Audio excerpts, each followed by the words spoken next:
Hey everyone, आज इस video में मैं कवर करने वाली हूँ BEVAE 181 का प्रीवियस ईयर क्वेश्चन पेपर जो कि फरवरी 2021 का है। इसका टाइम लिमिट 2 घंटा होता है, 2 घंटे के अंदर ख़त्म करना होता है। सो स्टार्ट करते हैं। In which of the following reports or books was sustainable development formally defined for the first time? So यहाँ पे बाकी का कोई ऑप्शंस पढ़ने की ज़रूरत नहीं है, ये थर्ड ऑप्शन है आवर कॉमन फ्यूचर। उसके बाद सेकंड क्वेश्चन है which one of the following is not one of the 17 sustainable development goals adopted by UN। सो यहाँ पे UN ने कुछ 17 सस्टेनेबल डेवलपमेंट गोल्स डिफाइन किया था, उसमें कौन सा नहीं है? सो नो पॉवर्टी था, ज़ीरो हंगर था, गुड हेल्थ एंड वेलबींग था, उसके बाद टूरिज्म एंड ट्रैवल नहीं था। तो एक्चुअली आप लोगों ने नहीं भी पढ़ा होगा तो भी क्लियर है यहाँ पे कि टूरिज्म एंड ट्रैवल हो सकता है। सो यहाँ पे फोर्थ वाला ऑप्शन है which one of the following is an example of human modified environment. So कौन सा एग्जाम्पल है ह्यूमन मॉडिफाइड एनवायरनमेंट का? सो आर्टिफिशियल लेक्स, ऑर्चर्ड्स और क्रॉप फील्ड्स, डैम। सो यहाँ पे ऑर्चर्ड्स होगा। उसके बाद in which of the following do forest not play a significant role. So यहाँ पे soil formation, water conservation, regeneration of carbon dioxide और मॉडरेशन ऑफ क्लाइमेट। सो यहाँ पे क्लियर है यहाँ पे कि क्या बोलना चाह रहा है। सो यहाँ पे रीजनरेशन ऑफ कार्बन डाइऑक्साइड जो फॉरेस्ट नहीं करता। उसके बाद which one of the following region cover more than 50% plant species in the world. So कौन सा रीजन जो कवर करता है more than 50% plant species in the world? So tropical rain forest, tropical deciduous forest, temperate evergreen forest और temperate deciduous forest. So यहाँ पे obviously tropical rain forest आएगा first वाला। उसके बाद crown forest mostly takes place in which of the following forest. So यहाँ पे dense forest है, थ्रोन फॉरेस्ट है, savanna forest and alpine forest है। सो यहाँ पे हम लोगों को ये चीज़ क्लियर होगा कि ये डेंस फॉरेस्ट में सबसे ज़्यादा क्राउन फायर होता है। उसके बाद communities residing near waste disposal sites receiving less economic benefits than the communities generating the waste repeats represents। Okay, so यहाँ पे कौन सा इनइक्वालिटी हम लोगों को दिख रहा है? तो यहाँ पे इकोनॉमिक इनइक्वालिटी है, सोशल इनइक्वालिटी है एंड प्रोसीड्यूरल इनइक्वालिटी है एंड जोग्राफिकल इनइक्वालिटी है। सो यहाँ पे मोस्टली लग सकता है कि ये इकोनॉमिकल या सोशल है, बट ये इकोनॉमिक और सोशल नहीं है, ये प्रोसीड्यूरल इनइक्वालिटी है। So which one of the following communities does not have a strong sense of stewardness. So यहाँ पे कौन सी कम्युनिटी का लाइक स्ट्रॉन्ग सेंस ऑफ मतलब स्टेवर्डनेस नहीं है? स्टेवर्डनेस मतलब स्टेवर्डशिप का मतलब हम कह सकते हैं जॉब ऑफ सुपरवाइजिंग। सो यहाँ पे अर्बन कम्युनिटी लग रहा है क्योंकि अर्बन कम्युनिटी जो है थोड़ा दूर रहती है स्ट्रॉन्ग सेंस ऑफ स्टेवर्डनेस से। Which one of the following view considers nature as a mother and that she can not be timid. So ये एक्चुअली बहुत लोगों को लग रहा होगा कि इंडियन व्यू है, क्योंकि इंडियन व्यू भी कुछ सिमिलर काइंड ऑफ है, बट ये यूरोपियन व्यू है। सो यहाँ पे इसका ऑप्शन जो का पहला वाला होगा, यूरोपियन व्यू। उसके बाद the water cycle is driven by global carbon cycle और सन, एटमॉस्फेयर, हाइड्रोजन। से यहाँ पे हाइड्रोजन होगा वाटर साइकिल के लिए। उसके बाद केमोसिंथेटिक बैक्टीरिया आर फेगोट्रॉप्स और सेपरोट्रॉप्स और ऑटोट्रॉप्स और हेटेरोट्रॉप्स। तो यहाँ पे ऑटोट्रॉप्स आएगा केमोसिंथेटिक बैक्टीरिया के लिए। उसके बाद life does not exist beyond dash meters above mean sea level. तो यहाँ पे एक्चुअली सर्च करना पड़ा था मुझे भी नहीं पता था, बट ये सब चीज़ें जानना ज़रूरी होता है। सो 9000 होगा इसका आंसर, 9000 मीटर्स है। उसके बाद आता है in an ecosystem the decomposition of organisms takes place by. So यहाँ पे फेगोट्रॉप्स है, रिड्यूसर्स है, प्राइमरी कंज्यूमर्स है और सेकेंडरी कंज्यूमर्स है। तो पढ़ने के बाद समझ में आ रहा है कि लाइक ये रिड्यूसर्स आएगा क्योंकि डिकम्पोज करते हैं ना रिड्यूसर्स ऑर्गेनिजम्स वगैरह को। So decomposition of organisms takes place by reducers. उसके बाद increase in population between 10,000 BC and above 1800 AD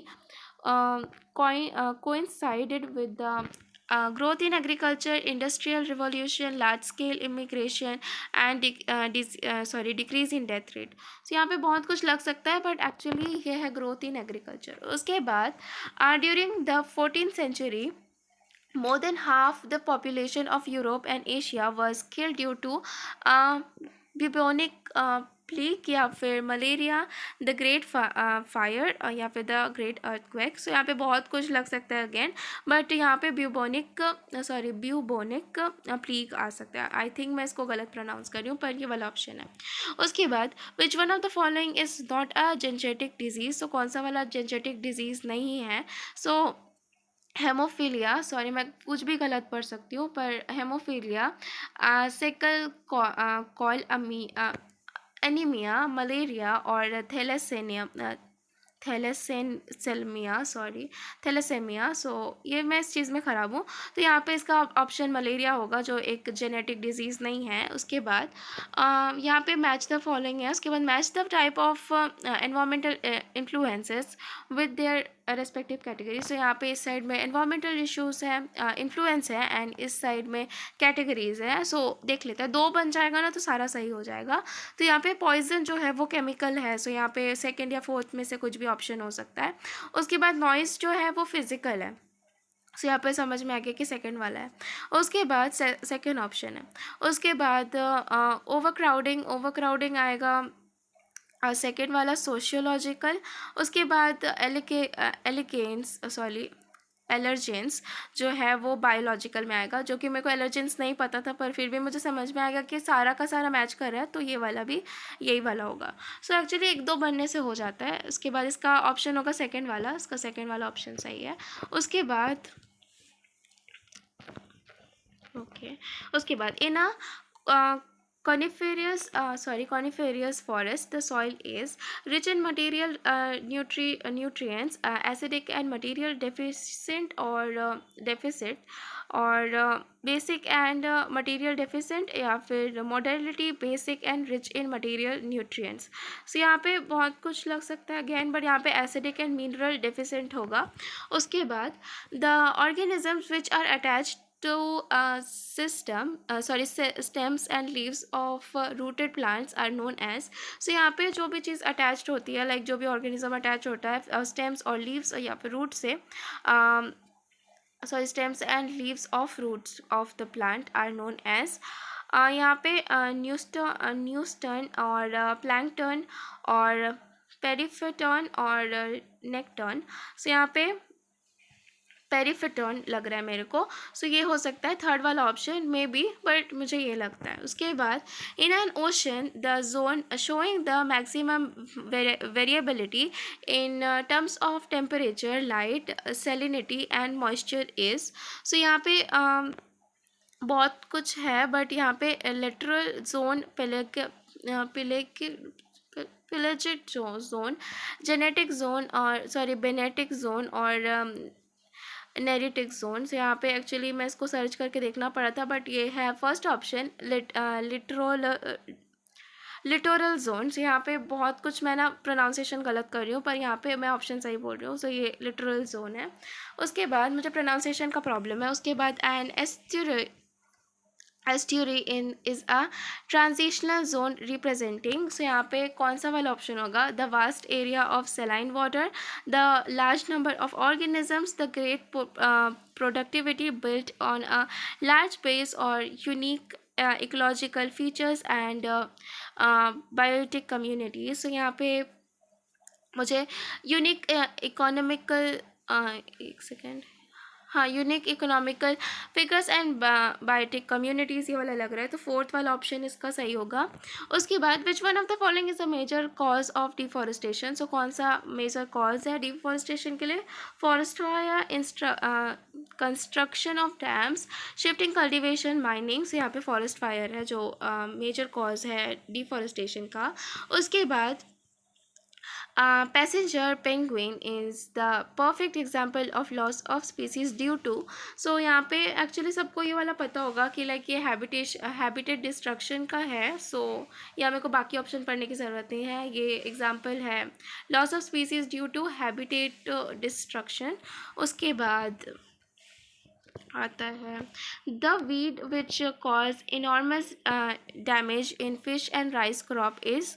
सो यहाँ पे जो वीड है जो इनॉर्मस डैमेज क्रिएट करता है फिश एंड राइस क्रॉप में, तो यहाँ पे एक्चुअली ऑप्शंस है हाइनेथ और यही वाला ऑप्शन होगा, वाटर हाइसिंथ। और कांग्रेस वीड, और यहाँ पे गोल्डन एप्पल स्नेल और मस्क्वेट। सो यहाँ पे वाटर हयासिंथ, मुझे नहीं पता इसका प्रोनाउंसिएशन, बट ये वाला होगा। एक्चुअली मैं ना स्पेलिंग देख लेती हूँ, सो मुझे प्रोनाउंसिएशन नहीं पता, बट स्पेलिंग है। उसके बाद artificial insemination has been useful for conservation of okay, so artificial insemination has been useful for conservation of, so यहाँ पे conservation of elephants होगा, snakes, lizards या ducks नहीं होगा, elephants होगा। उसके बाद which one of the following is not a major characteristic features of biodiversity hotspot, यहाँ पे देख लेना, नॉट वाला देख लेना पहले से कि कौन सा नहीं बोला है कौन सा बोला है। तो यहाँ पे large number of species, abundance of endemic species, उसके बाद स्पीसीज अंडर कॉन्स्टेंट थ्रेट, उसके बाद large number of exotic species. So यहाँ पे ये वाला ऑप्शन होगा, large number of exotic species, number 4। उसके बाद which one of the following areas in India is a hot spot of biodiversity. So यहाँ पे सुंदरबंस, उसके बाद वेस्टर्न घाट्स, ईस्टर्न घाट्स और जेनेटिक प्लेन्स। सो यहाँ पे एक्चुअली वेस्टर्न घाट्स है, वेस्टर्न घाट्स होगा यहाँ पे। तो ये ऑप्शन नंबर 2। उसके बाद which of the following has the maximum genetic diversity in India. So mostly मतलब maximum genetic diversity in India क्या है। उसके बाद टी है, ठीक है। उसके बाद मैंगो वीट, से यहाँ पे मैंगो आएगा, ऑप्शन नंबर 3। उसके बाद which of the following has maximum percentage of availability of water. So यहाँ पे रिवर्स है, लेक्स है, एटमॉस्फेरिक वाटर है और ग्राउंड वाटर। सो यहाँ पे ग्राउंड वाटर आएगा, सबको पता होगा मे बी, बट यहाँ पे ग्राउंड वाटर आएगा। उसके बाद among the ecosystem mentioned below, where can one find maximum biodiversity। सो यहाँ पे मैनग्रोव्स है, डिज़र्ट है, और कोरल रीफ्स है एंड एल्पाइन मेडोज़ है। सो यहाँ पे एक्चुअली मुझे लगता है कि कोरल रीफ्स होगा। उसके बाद इसका ऑप्शन है नंबर 3। उसके बाद how much water on the earth is readily accessible for human use. So यहाँ पे 1% है, सबको पता है कि 1% वाटर जो है वो रेडीली एक्सेसिबल है फॉर ह्यूमन यूज़। उसके बाद द सॉइल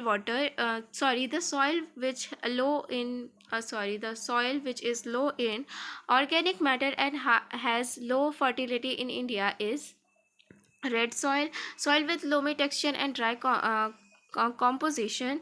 उसके बाद सॉइल ऑफ डेजर्ट रीजन और सॉइल ऑफ हिमालयन रीजन। सो यहाँ पे रेड सॉइल आएगा, इसका फर्स्ट ऑप्शन है। उसके बाद which one of the following is not a practice use to prevent soil erosion. So यहाँ पे एक्चुअली नॉट को बहुत अच्छे से हाईलाइट किया है, सो ये चीज़ अच्छा किया है। इसका ऑप्शन होगा कुल, ऑप्शन नंबर 2 कुल। उसके बाद identify the conventional source of energy from the following. So यहाँ पे हम लोगों को कन्वेंशनल सोर्स ऑफ एनर्जी बताना है। तो यहाँ पे बायोमास और जियोथर्मल और विंड और एटमॉस्फेरिक एनर्जी। सो यहाँ पे आपको कौन सा लग रहा है, आई डोंट नो, बट ये इसका आंसर होगा atmospheric energy. So option number 4। उसके बाद 35th क्वेश्चन है, द बायोमास गैसीफायर कन्वर्ट्स। ये एक्चुअली सबको पता होगा, solid fuel to gaseous fuel और gaseous fuel to solid fuel और liquid fuel to gaseous fuel और gaseous fuel to liquid fuel. So actually यहाँ पे ऑप्शन आई गेस सबको पता होगा कि ये है solid fuel to gaseous fuel, क्योंकि बायोमास जो है लाइक वो गोबर से बनता है, गोबर जो है वो सॉलिड है, उसके बाद उसको गैसियस फॉर्म में बनाया जाता है। सो या सॉलिड टू गैसियस।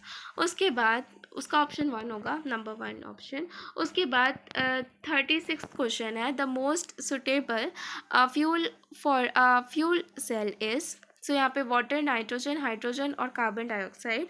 सो यहाँ पे ऑप्शन आएगा हाइड्रोजन का, सो हाइड्रोजन है यहाँ पे।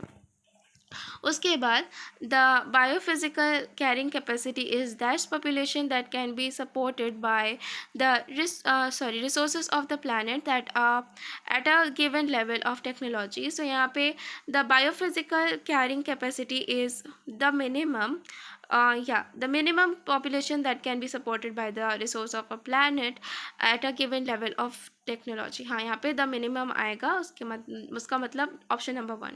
उसके बाद 38th क्वेश्चन है, which of the following is not a green house gas. So यहाँ पे कौन सा वाला ग्रीन हाउस गैस नहीं है. सो कार्बन डाइऑक्साइड है, मीथेन है, ओजोन है और क्लोरीन नहीं है. सो यहाँ इसका ऑप्शन क्लोरीन होगा. उसके बाद which of the following is not released in climate change. So यहाँ पे कौन सा क्लाइमेट चेंज में रिलीज़ नहीं होता है.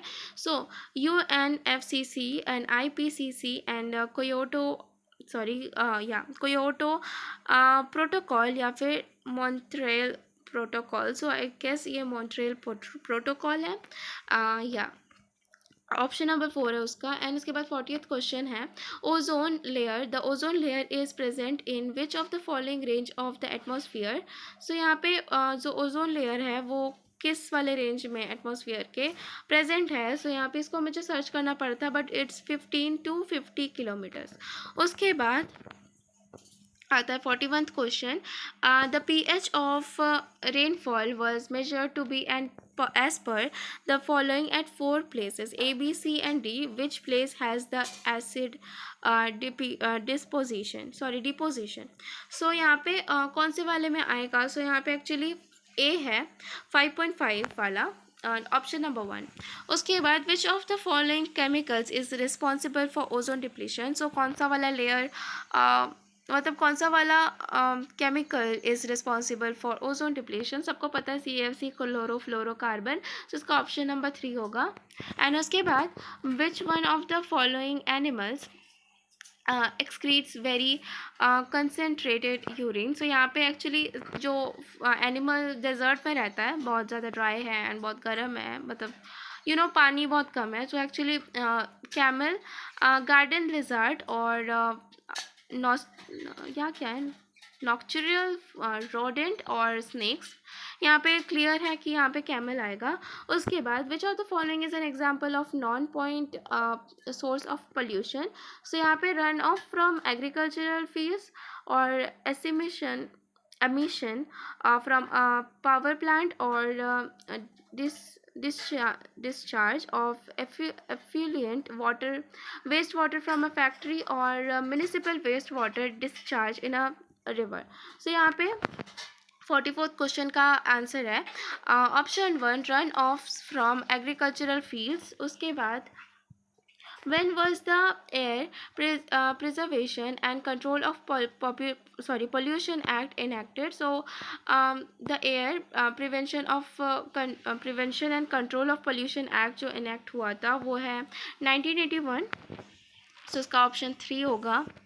उसके बाद ईयर्स भी देखना ज़रूरी है. उसके बाद the main objective of UNFCC relates to. So UNFCC relate करता है मतलब the main objective of UNFCC relates to यहाँ पे ग्रीन हाउस गैसेस होगा. बाकी ऑप्शंस पढ़ने की ज़रूरत नहीं है. उसके बाद which is not a waste minimization method. So waste minimization method कौन सा होगा. तो यहाँ पे कौन सा नहीं होगा sorry. So process modification, water conservation, concentration, waste concentration and waste segregation और landfill. सो यहाँ पे वेस्ट कंसनट्रेशन भी होगा, वेस्ट सेग्रेशन भी होगा, प्रोसेस मॉडिफिकेशन तो होगा ही. तो यहाँ पे लैंडफिल नहीं होगा. सो लैंडफिल होगा इसका ऑप्शन. सो ऑप्शन नंबर 4. उसके बाद which is the best method for disposal of hospital and toxic waste. So hospital and toxic waste को डिस्पोज करने के लिए या डिस्पोजल के लिए सबसे बेस्ट मेथड क्या है. सो इंसेनरेशन है. ये मैं अभी बता देती हूँ. इंसेनरेशन है नंबर 1. सो उसके बाद 49th क्वेश्चन है which method is commonly use to access the presence of organisms in a water body. So यहाँ पे इसका ऑप्शन यहाँ पे MPN है, डू है, DO, उसके बाद TDS, उसके बाद COD. सो यहाँ पे एक्चुअली आएगा TDS.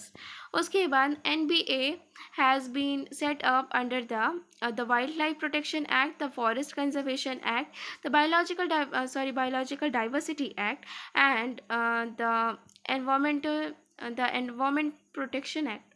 ओके. सो NBA जो है वो सेटअप हुआ था under the biological diversity act. So इसका ऑप्शन नंबर 3 होगा आंसर। एंड या आई गेस हाँ हो चुका है। Okay, so thank you so much for watching. अगर आप लोगों को अच्छा लगा मेक श्योर लाइक करके जाना एंड सब्सक्राइब कर देना। And actually previous year question paper का देखने का बहुत सारा फ़ायदा होता है कि हम लोगों को समझ में आ जाता है कि किस टाइप के क्वेश्चन आने वाले हैं एंड किस टाइप से हम लोगों को प्रैक्टिस करना है। बिकॉज अभी हम लोग को समझ में आया कि हम लोगों को क्या क्या और पढ़ने की ज़रूरत है एंड ईयर्स वगैरह भी देखने की ज़रूरत है एंड बहुत कुछ देखने की ज़रूरत है। सो मेक श्योर आप लाइक करके जाना। एंड एक्चुअली और भी सारे क्वेश्चंस आएंगे एंड एक्चुअली आप लोगों को मुझे कमेंट करके भी बताना है कि और कौन सा प्रीवियस ईयर क्वेश्चन पेपर आप देखना चाहते हो। सो मैं उसके लिए भी वीडियो बना दूंगी। And thank you so much for watching. Bye bye.